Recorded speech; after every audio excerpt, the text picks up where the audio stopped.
अस्सलाम वालेकुम dear students, मैं आपका टीचर ज़हीर अहमद कुरैशी एक नए लेक्चर के साथ आपके सामने हाजिर हूँ। आज का लेक्चर हमारा है members of a class, their accessibility using objects and their examples. तो बच्चों, मेंबर्स ऑफ अ क्लास, हमने क्लास के अंदर इनका थोड़ा सा जिक्र किया था जब क्लास की डेफिनेशन की गई थी। अब क्लास की डेफिनेशन में हमने देखा था कि a class has its members and those are called data members and member function.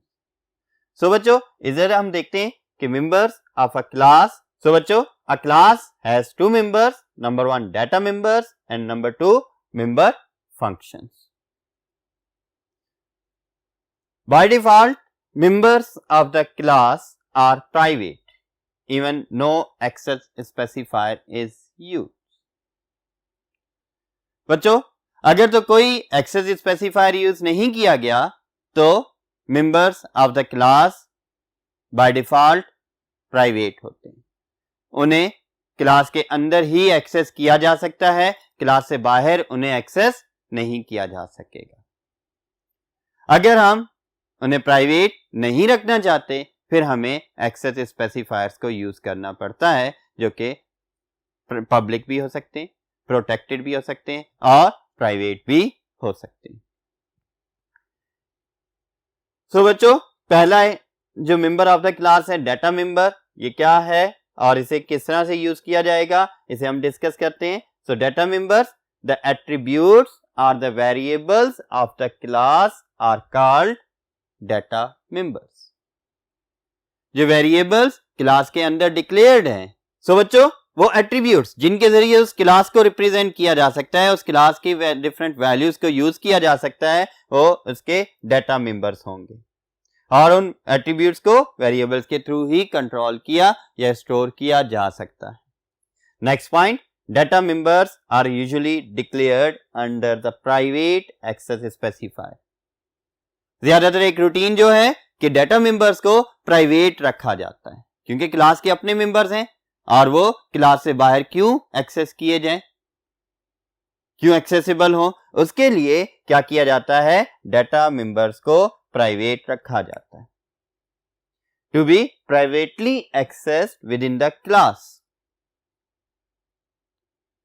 Like different departments हैं, डिपार्टमेंट्स के अंदर कुछ डाटा उस डिपार्टमेंट का अपना कॉन्फिडेंशियल डाटा होता है और बाकी डाटा जो पब्लिक डाटा होता है, जो बाकी डिपार्टमेंट्स के साथ शेयर्ड भी होता है। ठीक है, तो बेटा वो जो उनका अपना डाटा है, प्राइवेट डाटा है, वो सिर्फ उस डिपार्टमेंट के अंदर ही एक्सेसिबल होता है, उससे बाहर एक्सेसिबल नहीं हो सकता। लाइक किसी भी ऑर्गेनाइजेशन का प्राइवेट नेटवर्क उसके बाहर एक्सेसिबल नहीं होता, जिसे हम लैन कहते हैं, लोकल एरिया नेटवर्क। जिधर वो एक्सेस दी जाएगी सिर्फ वहीं पर एक्सेसिबल होगा। इन द सेम वे हमारे पास डाटा मेंबर्स को भी क्या रखा जाता है, प्राइवेट रखा जाता है। लेकिन लाजमी नहीं है कि सिर्फ प्राइवेट ही रखे जाएंगे, इन्हें पब्लिक नहीं रखे जा सकते, इन्हें हम पब्लिक भी रख सकते हैं। However, data members can also be used under public access specifiers। अब हमारे पास बहुत सारी वैल्यूज हैं, बहुत सारे एट्रीब्यूट्स हैं। कुछ एट्रीब्यूट्स कॉमन एट्रीब्यूट्स हो सकते हैं जो हर किसी के लिए कॉमन है, मल्टीपल क्लासेस के कॉमन एट्रीब्यूट्स हो सकते हैं, या एक क्लास के ऐसे एट्रीब्यूट्स हो सकते हैं जिन्हें कहीं से भी एक्सेस किया जा सके, तो उन्हें पब्लिक रख लिया जाएगा। लेकिन जो प्राइवेट है ज्यादातर क्या रखा जाता है, प्राइवेट रखा जाता है। एम्प्लॉय की एक क्लास बना ले। अब एम्प्लॉय नेम क्या है, डाटा मेंबर है। जेंडर डाटा मेंबर है। सैलरी डाटा मेंबर में आती है। इसी तरह और भी बहुत सारे एट्रीब्यूट्स हैं एम्प्लॉय के, लेकिन इनमें से लाजमी नहीं है कि सारे के सारे पब्लिक हों। कुछ उनमें से पब्लिक होते हैं, like name, father name, contact number, gender, address, scale, ये चीजें पब्लिक हैं, लेकिन और बहुत सारे एट्रीब्यूट्स हैं वो क्या होते हैं, कॉन्फिडेंशियल होते हैं, उन्हें प्राइवेट रखा जाता है। तो डाटा मेंबर्स को हम दोनों तरह से रख सकते हैं, प्राइवेट भी पब्लिक भी, लेकिन ज्यादातर डाटा मेंबर्स प्राइवेट रखे जाते हैं। बाकी पॉइंट्स के लिए हम नेक्स्ट बोर्ड पर मूव करते हैं। ओके बच्चों, नेक्स्ट पॉइंट डिस्कस करते हैं। For each object of a class a separate copy of the data members is created in memory. मतलब कि अगर हमने एक से ज्यादा ऑब्जेक्ट्स बनाए हैं सेम क्लास के, तो हर ऑब्जेक्ट के पास अपने डाटा मेंबर्स होंगे और वो मेमोरी के अंदर सेपरेटली डिफाइंड किए जाएंगे। अगर एक डाटा मेंबर को एक ऑब्जेक्ट के जरिए से कोई वैल्यू असाइन की जा रही है, तो लाजमी नहीं है कि दूसरे ऑब्जेक्ट के थ्रू भी वही वैल्यू उस डाटा मेंबर को प्रोवाइड की जाए, हम वहां से दूसरी वैल्यू दे सकते हैं। और एग्जीक्यूशन में क्या होगा, जब एक ऑब्जेक्ट एग्जीक्यूट होगा तो उसकी वैल्यूज को वो डाटा मेंबर्स एक्सेस कर लेंगे, और जब दूसरा ऑब्जेक्ट एग्जीक्यूट होगा तो उसकी वैल्यूज को लोड कर देगा मेमोरी में सिस्टम। तो इस तरह से यही पॉइंट ये बताया जा रहा है, for each object of a class a separate copy of the data members is created in memory. तो बच्चों, ये था आपके पास डाटा मेंबर्स क्या हैं। Data members are the attributes are the variables defined inside the class. These can be accessed inside or outside the class. Usually these are kept private, but these can be used as publicly by other functions or classes. तो बच्चों, यहाँ इसकी example देखते हैं कि हमारे पास data members कौन से हैं। एक क्लास डिक्लेयर की गई जो किस नाम की है, ABC नाम की है। इस क्लास के अंदर हमने प्राइवेट का एक्सेस स्पेसिफायर यूज कर लिया। अगर ये ना भी करें तब भी ये डाटा मेंबर्स क्या होंगे, प्राइवेट होंगे। इसके अंदर मैंने दो वेरिएबल्स डिक्लेयर किए हैं, कौन से, इंट x और इंट y। मींस दो वेरिएबल्स हैं जो डिफरेंट एट्रीब्यूट्स को रिप्रेजेंट करेंगे, x और y के, और ये बेसिकली क्या है, data members of the class ABC है। मेंबर फंक्शंस को देखते हैं। So the members functions are the functions declared or defined inside the body of the class. Means such functions that are defined or declared inside the body of the class are called member functions. These are used to perform operations on the data members of the class. और member functions क्यों use कर रहे हैं, इस वजह से use किए जा रहे हैं क्योंकि इनके जरिए से उन डाटा मेंबर्स के ऊपर डिफरेंट ऑपरेशंस परफॉर्म किए जाएंगे और डिजायर्ड रिजल्ट्स प्रोड्यूस करवाए जाएंगे। These are usually written under public access specifiers to be accessed from outside the class. अब मेंबर फंक्शंस हैं, इन फंक्शंस को कॉल कहां से किया जाना है, जब भी यूजर को इसकी एग्जीक्यूशन चाहिए होगी ये तब उन्हें कॉल करेगा, और ये कॉल क्लास के अंदर भी हो सकती है और क्लास से बाहर किसी भी फंक्शन के जरिए से उसके ऑब्जेक्ट डिक्लेयर करके इसे कॉल किया जा सकता है। तो बच्चों, ज्यादातर मेंबर फंक्शंस को क्या रखा जाता है, पब्लिक रखा जाता है, ताकि इन्हें हम मेन फंक्शन से कॉल करके इसकी एग्जीक्यूशन को परफॉर्म भी करवा सकें। नेक्स्ट बोर्ड पर चलते हैं, बाकी पॉइंट्स को डिस्कस करते हैं इसके। ओके बच्चों, next point, however these can also be used under private access specifiers, but it is best to use them as public.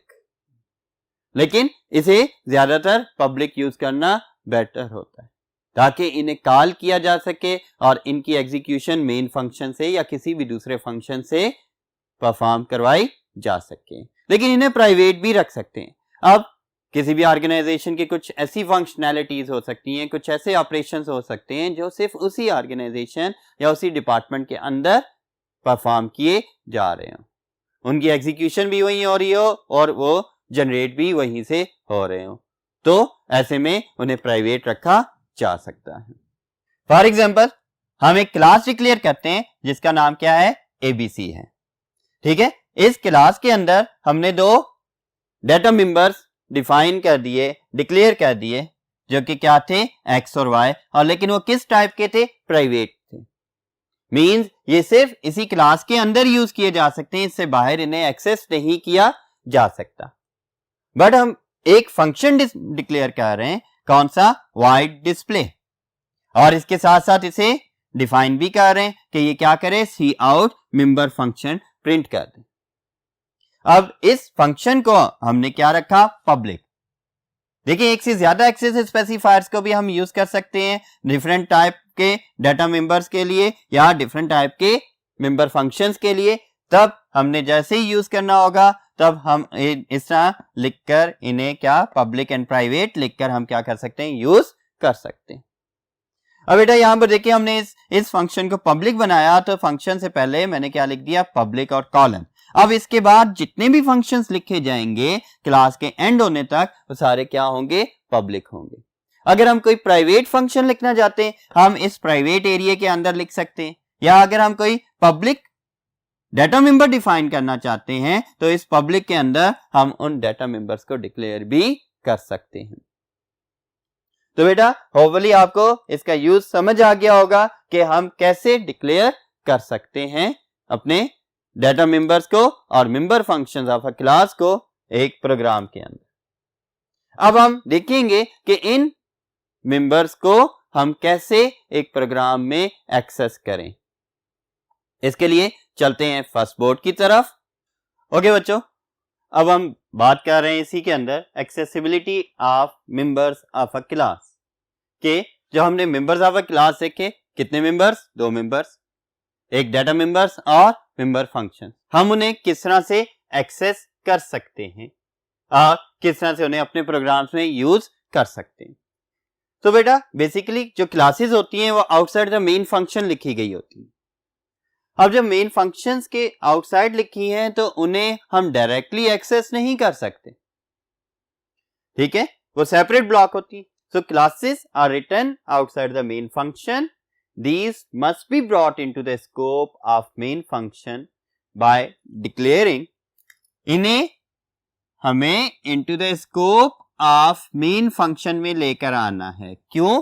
क्योंकि प्रोग्राम की एग्जीक्यूशन जो परफॉर्म हो रही होती है वो कहां से परफॉर्म हो रही होती है, मेन फंक्शन से स्टार्ट होती है और मेन फंक्शन पर ही एग्जिट होती है। जितनी भी एक्टिविटीज है, कंट्रोल एक ब्लॉक से दूसरे ब्लॉक में जो ट्रांसफर होता है वो ब्लॉक कौन सा, सबसे पहले मेन फंक्शन ही होता है। उधर से दूसरे ब्लॉक्स पर जाएगा और कंट्रोल वापस मेन ब्लॉक में आ जाता है।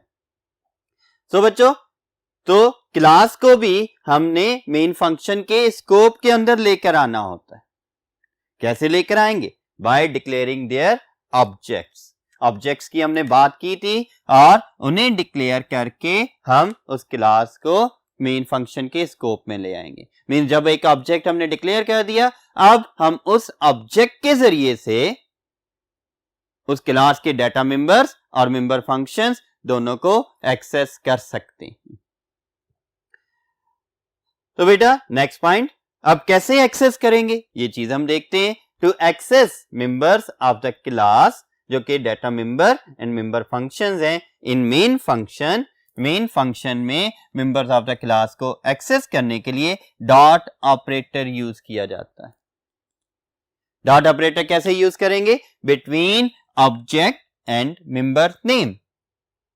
लाइक देखेंगे नीचे कि ऑब्जेक्ट नेम और डॉट मेंबर नेम आ जाएगा। तो बच्चों हम आगे देखें कि अगर मेरे पास एक ऑब्जेक्ट है जिसका नाम क्या है, एबीसी है, और उसके क्लास के अंदर हमने एक फंक्शन बनाया हो जो कि डिस्प्ले के नाम का है, तो उसे हम यूज किस तरह से करेंगे, मेन फंक्शन के अंदर, जिसके जरिए से हम उस क्लास के डिस्प्ले फंक्शन को एक्सेस कर सकें। तो उसके लिए हम क्या कर रहे हैं, एबीसी डॉट डिस्प्ले के थ्रू हम इस तरह से लिख रहे हैं और हम इसके थ्रू इस तरह एक्सेस कर लेंगे। अब बेटा ये एबीसी ऑब्जेक्ट का नेम कह सकते हैं, सपोज कर रहे हैं कोई भी एबीसी का नेम एज ए ऑब्जेक्ट, और उसके बाद डिस्प्ले का फंक्शन है, कुछ भी डिस्प्ले करवा सकता है, ये मेंबर नेम है, फंक्शन भी मेंबर है और डाटा भी मेंबर में आ जाता है। तो बेटा इस तरह से हम डाटा को एक्सेस कर सकते हैं। फॉर एग्जांपल कोई भी मैं पब्लिक डाटा मेंबर की बात कर दूं और एबीसी ऑब्जेक्ट है, तब भी अगर हम देखें तो एबीसी डॉट लाइक एक्स अगर पब्लिक मेंबर होगा तब एबीसी डॉट एक्स ये वेरिएबल आ जाएगा। वेरिएबल्स के थ्रू एक्सेस होगी वैल्यूज, डायरेक्ट कांस्टेंट वैल्यूज नहीं आएंगी। इसे एग्जांपल के जरिए से अंडरस्टैंड करते हैं कि किस तरह से डाटा को एक्सेस किया जा सकता है क्लास में से। सो नेक्स्ट बोर्ड पर चलते हैं और इसे अंडरस्टैंड करते हैं।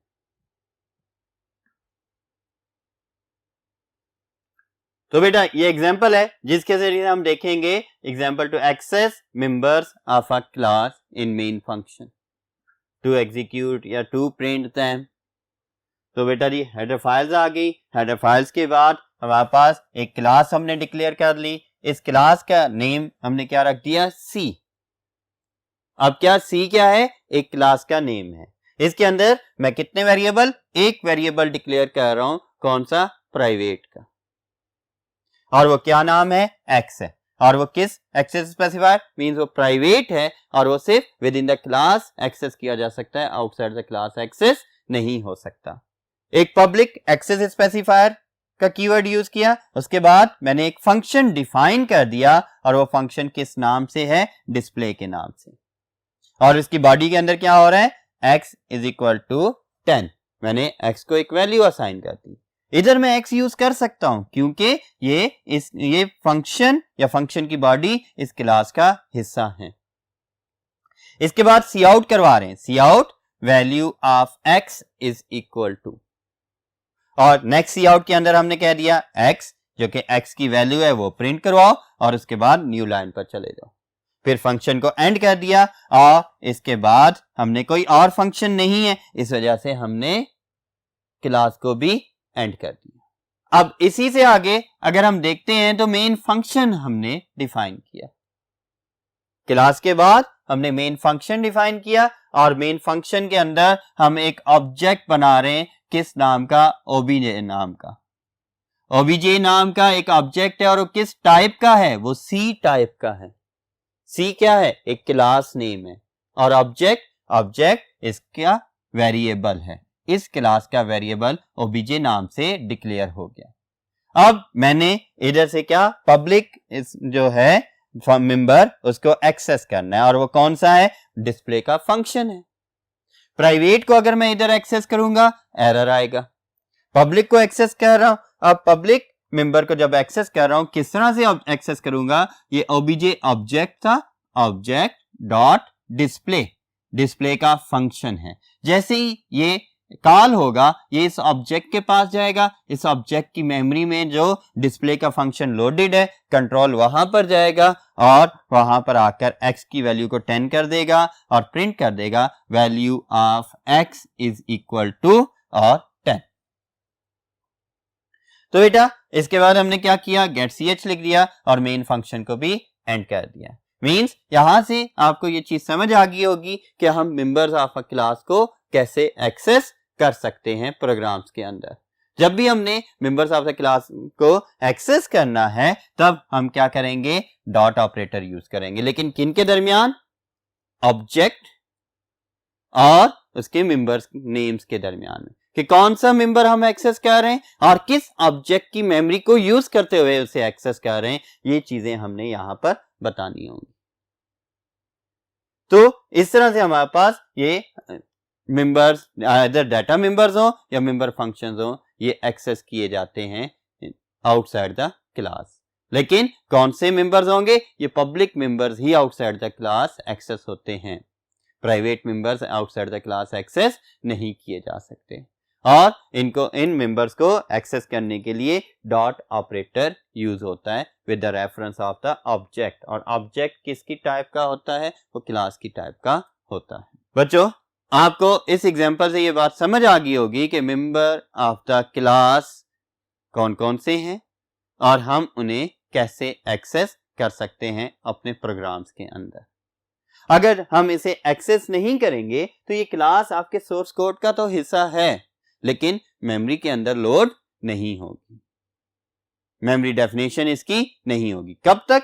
जब तक हम इसका ऑब्जेक्ट नहीं बनाते। अब एक ऑब्जेक्ट बनाया तो इस ऑब्जेक्ट की वजह से क्या हुआ कि सिस्टम ने एक्स के लिए मेमोरी एलोकेट कर दी, डिस्प्ले के फंक्शन के लिए मेमोरी एलोकेट कर दी। अगर एक से ज्यादा ऑब्जेक्ट्स बनाते हैं तो एक पहले ऑब्जेक्ट के लिए अलग मेमोरी एलोकेट कर दी, दूसरे ऑब्जेक्ट के लिए मजीद अलग से मेमोरी एलोकेट कर देगा सिस्टम। तो बच्चों, ये था आज का लेक्चर। उम्मीद है कि आप इसे आसानी से समझ गए होंगे। इसकी प्रैक्टिस करें डिफरेंट एग्जांपल्स के थ्रू, और मुझे इजाजत दें। अल्लाह हाफिज।